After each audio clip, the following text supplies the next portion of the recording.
There are moments in life when nothing dramatic happens. No loud failures, no sudden victories, just a quiet weight that settles in your chest. Days pass, effort continues, and still the summit feels far away.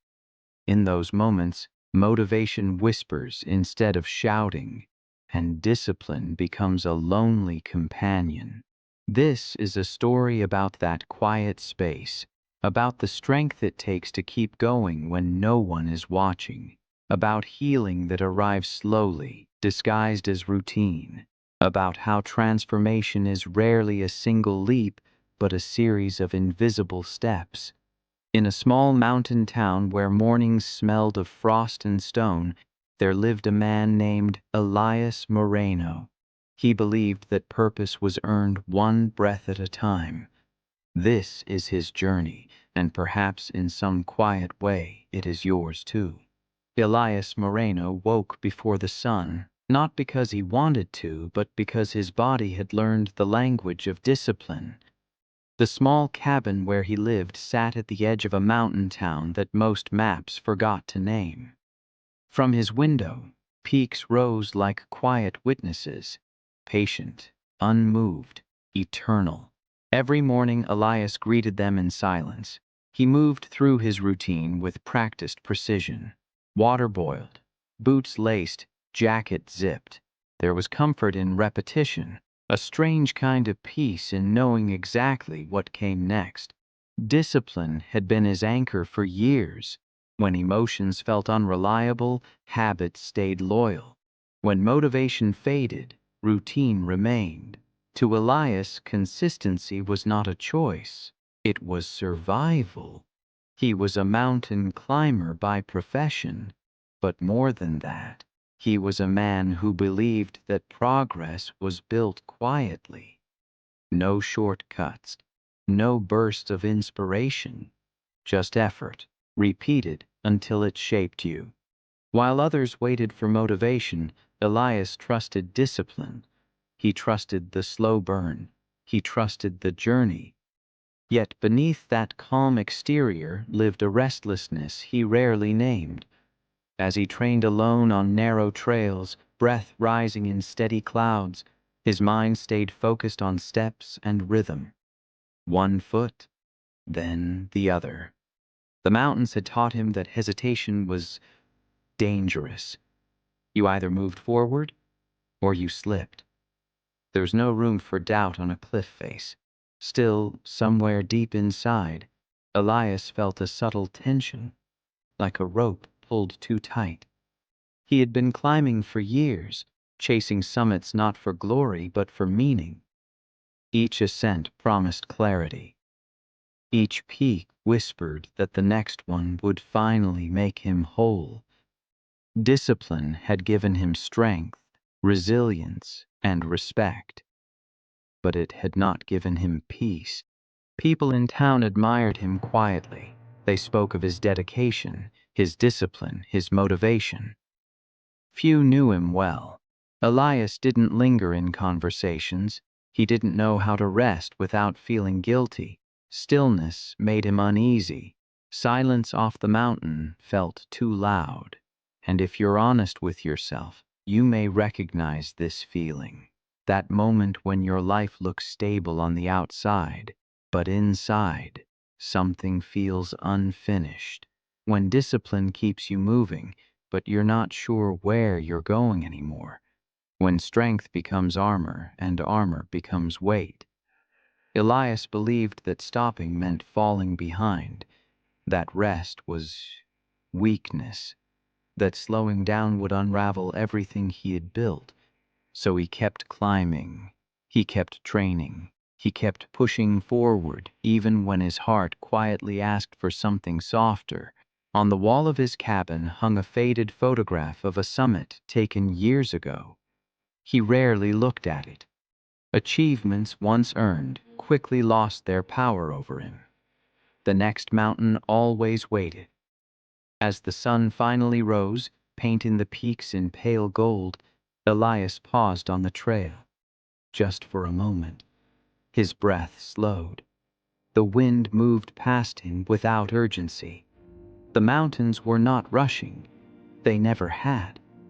He tightened his grip on the straps of his pack and continued upward, because Elias did not yet know that discipline, when disconnected from purpose, can quietly turn into a cage. He did not yet know that consistency without compassion leads to exhaustion, not transformation. But every journey, every true journey, begins long before the summit. It begins with the weight of the first step. Elias Moreno lived his days like a metronome, steady, precise, unyielding. Each morning mirrored the last, and each climb followed a rhythm he had perfected over years of discipline. There was comfort in knowing what to expect from himself. No surprises, no excuses, just progress, measured not in applause, but in endurance. The mountain became his calendar. Weather patterns replaced dates. Altitude replaced milestones. His body adapted, hardened by repetition. Muscles learned the quiet language of effort. Breath learned patience. Pain became familiar, almost friendly. It reminded him that he was alive, that he was moving forward. Small victories stacked silently, an extra mile without stopping, a steeper incline conquered, a route once feared, now climbed with calm precision. Elias never celebrated these moments. Celebration felt indulgent, unnecessary. Success to him was simply proof that discipline was working. In the town below, life moved at a softer pace. People gathered in cafes. Laughter drifted through open windows. Elias passed through like a shadow, polite but distant. His purpose lived higher, above the noise, where clarity felt closer and expectations felt lighter. When people asked why he climbed, Elias gave simple answers. Because it's there. Because it keeps me sharp. But the truth was quieter. He climbed because consistency gave him identity. It told him who he was when nothing else did. In a world that often felt uncertain, discipline was something he could control. Every completed routine whispered reassurance. You are still strong. You are still moving. Yet even as his skills sharpened, something subtle began to crack beneath the surface. Elias began planning a major ascent, a peak known not for its beauty, but for its refusal to be conquered easily. It was the kind of mountain climbers spoke about with lowered voices, unforgiving, unpredictable, honest. To reach its summit required not just strength, but unwavering discipline. The idea consumed him. He trained harder, woke earlier, rested less. The line between dedication and obsession blurred slowly, almost invisibly. If he felt tired, he pushed through. If his body asked for rest, he answered with more effort. Discipline had always rewarded him before. Why would it fail now? As weeks passed, his life narrowed. Meals became fuel, not pleasure. Sleep became strategy, not rest. Conversations became distractions. Everything that did not serve the climb was quietly removed, and still, progress continued. His confidence grew, not loud or arrogant, but firm. He trusted his systems. He trusted his consistency.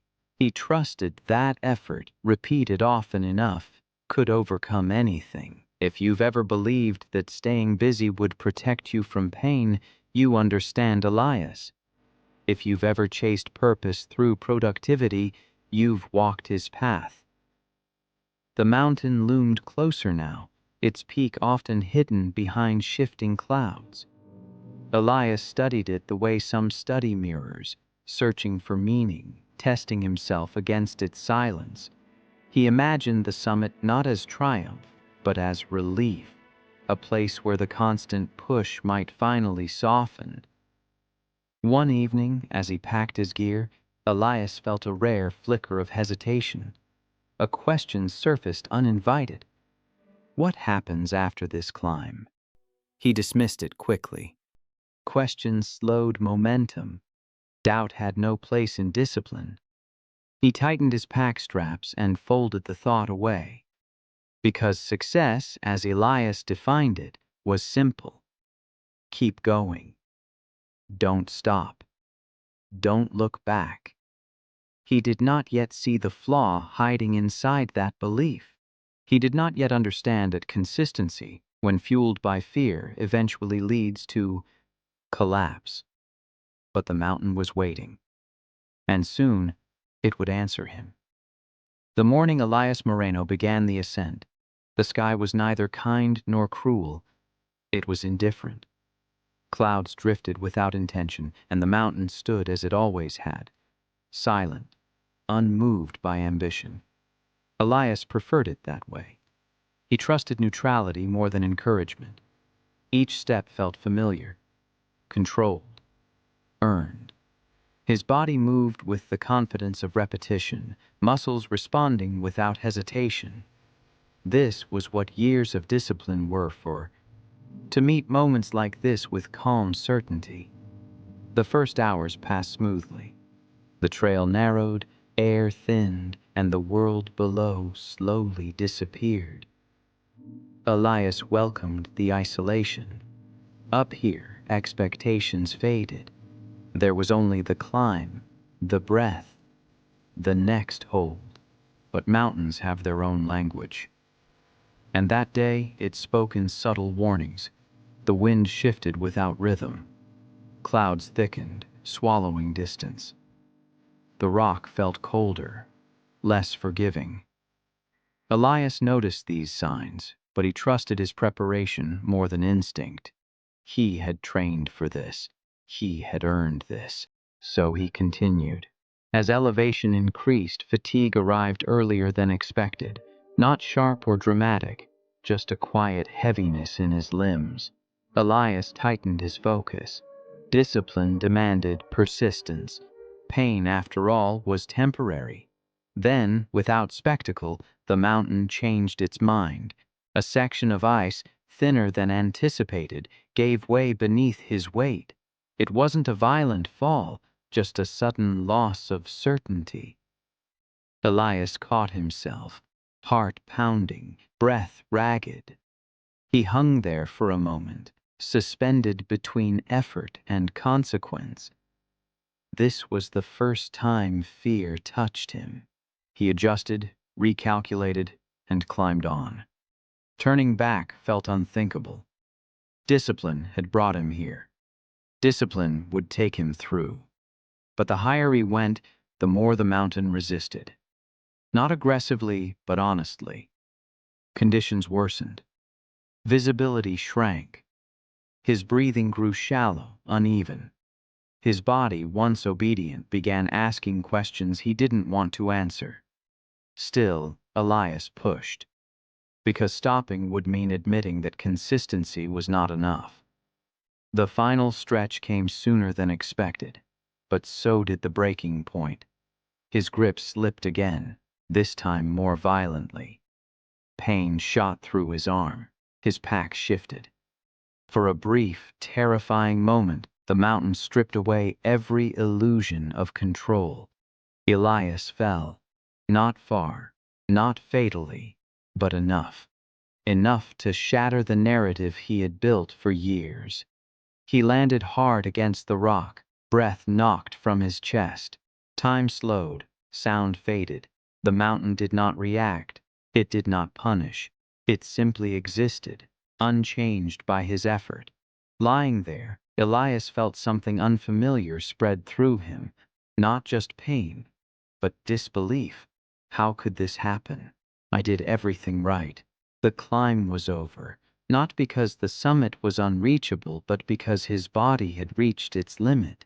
With shaking hands, Elias secured himself and signaled for assistance.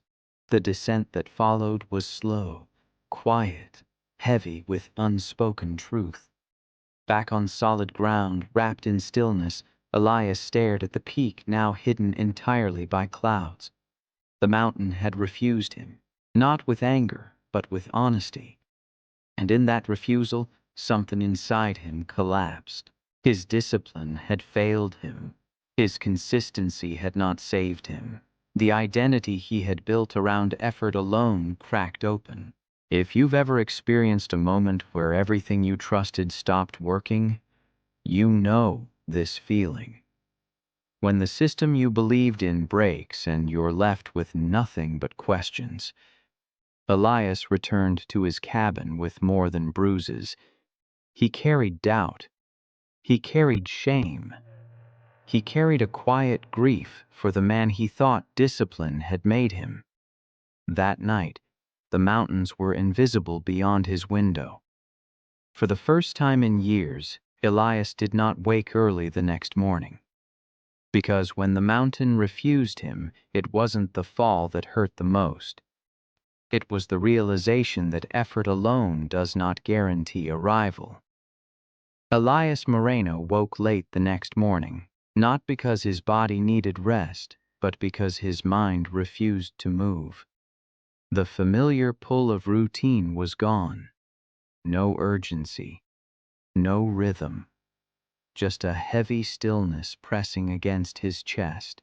The mountain stood outside his window again, unchanged, indifferent, towering. It looked the same as it always had. That somehow made everything worse. He replayed the climb in his head with obsessive precision. Every step, every decision, every moment where he could have done something differently. His mind searched desperately for a mistake small enough to fix, something that would allow him to believe the failure was an exception, not a truth. If I had rested more, if I had started earlier, if I had pushed harder. Denial is rarely loud. It is quiet, methodical, convincing. Elias refused to accept that the mountain had simply said no. He refused to believe that discipline, his greatest virtue, could also be his blind spot. So he clung tighter to his routines, to his rules, to the version of himself that never stopped. He returned to training before his body had healed. Pain became proof of loyalty. Exhaustion became evidence of commitment. Every ache felt like a debt he needed to repay. Discipline, once a source of motivation, hardened into punishment. The days blurred together. Elias moved through them mechanically, like a man trying to outrun a shadow. He avoided people, avoided questions. Silence felt safer than explanation. In the town, whispers followed him gently. Concern, not judgment, but Elias heard only accusation. He felt exposed, as if failure had marked him permanently. So he climbed smaller routes, faster, harder, trying to erase the memory of the fall through repetition. But the mountains felt different now. They no longer offered clarity. They reflected his tension back at him. Each step carried an undercurrent of fear. Fear of stopping, fear of weakness, fear that without discipline there would be nothing left. And maybe you know this place too. That moment when letting go feels more dangerous than holding on. When you grip an old version of yourself so tightly that it starts to hurt. When consistency becomes a way to avoid grief instead of moving through it. At night, Elias lay awake, staring at the ceiling of his cabin. The quiet no longer comforted him. It pressed in, asking questions he didn't want to answer. Who are you if you slow down? What remains when effort fails? He ignored them all. Instead, he planned another attempt. Not because his body was ready, not because conditions were right, but because turning back felt like surrender. And surrender, in Elias's world, was unacceptable. He tightened his routines further. Less sleep, more miles, more control. He believed that if he could just return to the mountain and conquer it quickly, the doubt would disappear. But deep down, something had shifted. Discipline without compassion had hollowed him out. He was consistent, yes, but joyless, focused, but disconnected, strong, but brittle. One evening, as the sun dipped behind the peaks, Elias stood still on a trail he had climbed countless times. His breath came hard. His legs trembled, not from effort, but from resistance. For the first time, he wondered, not with fear, but with fatigue. What if holding on is what's breaking me? The thought lingered, uncomfortable and quiet. And though Elias pushed it aside, it planted a seed. Because sometimes the hardest part of transformation is not the fall. It is realizing that the way you survived once may not be the way you heal now. Elias Moreno stopped going to the mountains, not suddenly, not dramatically. He simply didn't go one morning, then another. And then the silence grew legs and followed him through the days. The boot stayed by the door, untouched. The ropes lay coiled like memories he wasn't ready to revisit. Without the climb, time stretched differently. Mornings arrived without purpose. The rhythm that once guided him dissolved, leaving behind an unfamiliar emptiness. Elias sat at the small wooden table in his cabin, watching steam rise from a cup of untouched coffee. The quiet was no longer peaceful. It was confrontational. He had built his life around motion, around discipline, around forward momentum. And now, with nothing to chase, the weight of everything he had avoided began to settle in. He avoided the town, avoided the trails, avoided his own reflection. His body healed, but his spirit did not follow. Strength without direction became heaviness. Motivation without meaning became noise. Days passed where he spoke to no one. At night, Elias stepped outside and looked up at the peaks hidden behind clouds. He felt smaller than ever before, not humbled, just empty. The mountains had always been his mirror. Now they reflected nothing back. This was the lowest point. Not because something was taken from him, but because everything he used to rely on stopped working. If you've ever reached a moment where even your strongest habits can't save you, you understand this silence. When failure doesn't scream, it whispers. When the world doesn't collapse, but your inner structure quietly gives way. Elias questioned everything. Was his discipline real strength, or just fear in uniform? Had he been climbing toward purpose, or running from stillness? These questions didn't arrive with answers. They arrived with exhaustion. One afternoon, he sat on the floor of his cabin, back against the wall, and let the weight finally land. No training, no planning, no correcting, just breath, just presence. It was the first time in years he allowed himself to stop without explanation. Tears came without drama, no sobbing, no breakdown, just release. A slow, quiet acknowledgement of loss, not just of the climb, but of the identity he had wrapped around it. Elias realized something then, not intellectually, but emotionally. Failure hadn't broken him. Refusing to feel it had. The silence did not offer solutions, but it created space, and in that space, something fragile became possible. Not strength, not motivation, honesty. As night fell, the clouds lifted briefly, revealing the peaks bathed in moonlight. Elias watched them without longing, without pressure. For the first time, he did not feel the need to conquer them. He simply existed beneath them. And though he didn't know it yet, this was the moment before change becomes possible. The pause before rebirth. The breath held before release. Because sometimes healing doesn't begin with action. It begins with allowing yourself to be still long enough to hear what your life has been trying to tell you. Elias Moreno did not plan the walk. It happened the way gentle things often do, without intention, without expectation. One morning, restless but no longer desperate, he stepped outside his cabin and followed a narrow trail that curved along the lower ridge. It was not a climb. There were no ropes, no altitude goals, just a path meant for walking.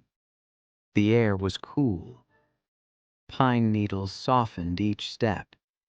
Elias moved slowly, almost cautiously, as if afraid that effort itself might return and take over again. Halfway along the trail, he noticed someone sitting on a fallen log. An older man, wrapped in a worn jacket, hands resting calmly on a wooden walking stick. He wasn't looking at the mountains.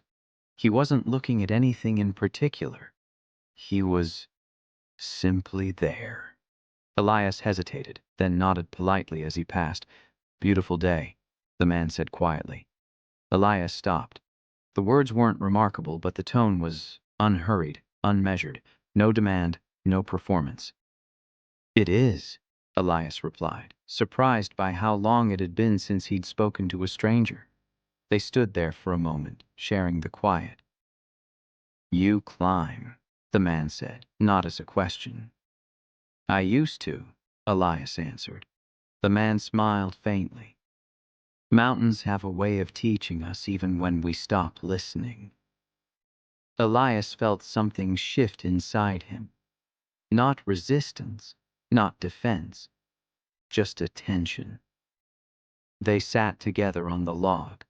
The man did not ask about the fall, did not ask about discipline or goals or recovery. He spoke instead of small things. The way trails change after storms, how trees grow stronger by bending, not resisting.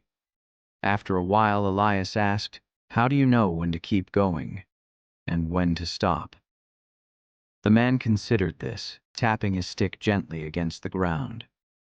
"You don't," he said. "Not with your head. You know with your relationship to effort. If effort feels like respect, continue. If it feels like punishment, rest." The words landed softly, but deeply. Elias realized no one had ever framed discipline that way before. Not as control, not as toughness, but as respect. The man stood, adjusted his jacket. "Consistency isn't about proving anything," he added. "It's about showing up without violence toward yourself." Then he nodded once and walked on, disappearing around the bend as quietly as he had arrived. Elias remained seated long after. That encounter did not change his life in a single moment. It did not ignite motivation or erase pain. But it did something more important. It gave him permission.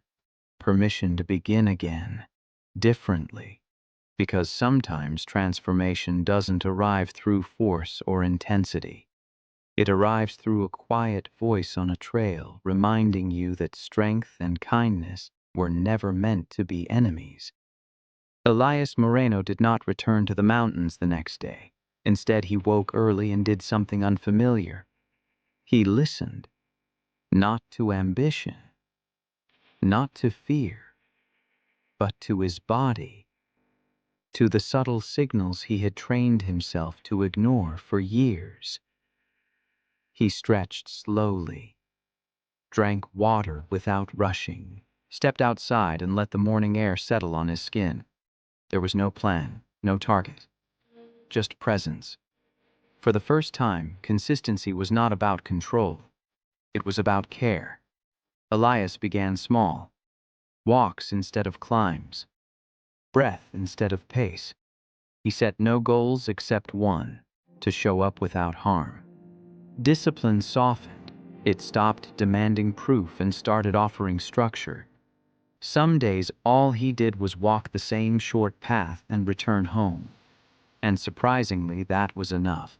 Healing, he learned, does not announce itself. It arrives quietly, disguised as simplicity.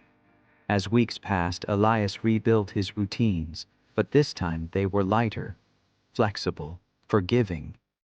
Rest was not something to earn, it was something to honor. Failure was not a threat, it was information. The mountains waited patiently.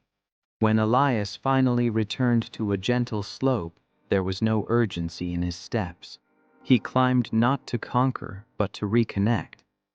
The familiar rhythm returned, but it felt different now, less sharp, more alive. He noticed things he had missed before. The sound of wind moving through stone, the way shadows shifted slowly across the trail, the steady wisdom of the terrain. Discipline, he realized, was never meant to be a weapon against himself. It was meant to be a bridge between who he was and who he was becoming. And if you're listening closely, this is where your journey overlaps with his. Because beginning again is rarely dramatic. It doesn't erase the past. It doesn't promise instant transformation. It simply invites you to take one honest step forward. Elias still felt doubt, still felt fear, but they no longer ruled him. They walked beside him, quieter now, less threatening. This was rebirth, not a sudden awakening, but a gradual return to self-respect. And though the summit still existed, it no longer defined him. The journey itself had begun to feel like purpose. Healing did not erase Elias Moreno's old instincts. They waited. For weeks his new rhythm held. Slow climbs, gentle mornings, rest without guilt. The quiet satisfaction of consistency rooted in care, not control. He felt steadier, clearer, almost peaceful. Almost. Then one morning, standing halfway up a familiar ridge, Elias felt it. The old pull. The urge to go faster, to push harder, to prove that he was back. His breath felt strong, his legs responsive. The mountain seemed to invite him upward with the same silent challenge it always had. Just a little more, the voice whispered. Just to see if you can. This is how old habits return. Not as enemies, but as temptations disguised as confidence. Elias paused. His heart rate rose. Not from effort, but from memory. He remembered the fall, the obsession, the hollow exhaustion. He remembered how easily discipline had turned into self-erasure, but he also remembered something else. Respect. Strength, he now understood, was not about how far you could push.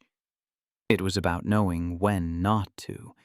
He took a breath and chose restraint, not because he was afraid, but because he was aware. Awareness was the new discipline. Consistency was no longer about intensity. It was about honesty. And yet the struggle didn't vanish.